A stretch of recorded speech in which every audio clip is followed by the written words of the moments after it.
one, finding balance with ourselves and finding a clear way to actually communicate with the dog. Putting our needs last, putting the dog's needs first, always gets the best results. So that's going to be the main message we're going to kind of give off. They don't communicate like humans, right? So when we think about a dog as a human and we humanize the animal, it sometimes becomes very hard to kind of see it from the dog's perspective. So their genetics still come from the grey wolf. Understanding that is quite important because us as owners and how we should live with the dog and interact with the dog directly. Dogs are taking information from you 24/7. Okay, so we essentially need to be a leader around that dog all the time.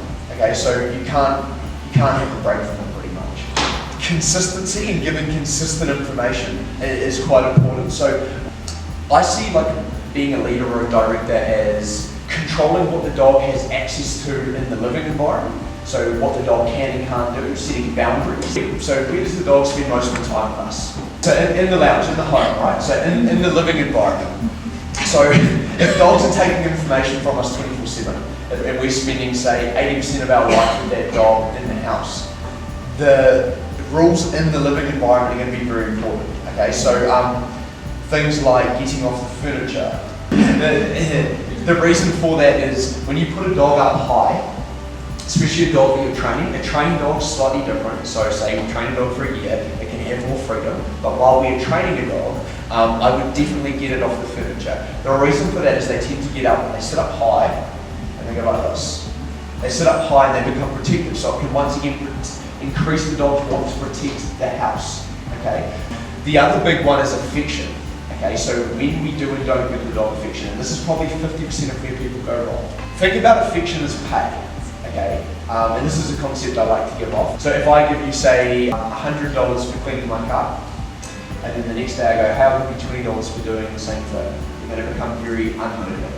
Okay, you're probably not going to do it. Very similar with affection. So if we give affection willy-nilly, and we just give it as the dog wants it, or as we think it's okay, the dog can become entitled.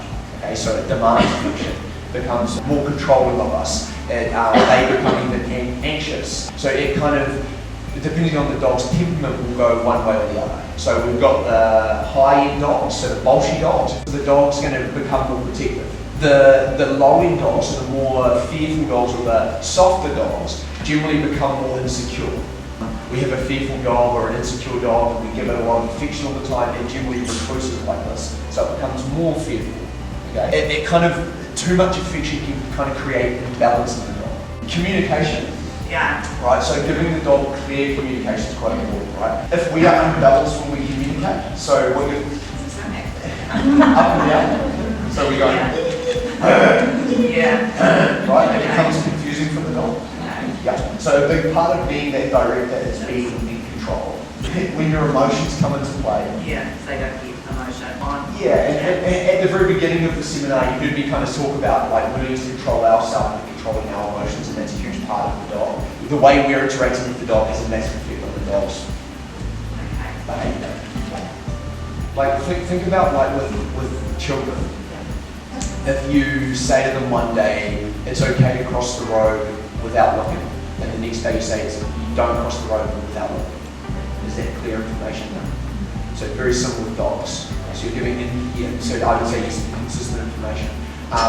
The biggest thing there is, you said border terrier, is that right? Yeah. Border terriers, so they're highly like terrier, so they're territorial generally, so high defense.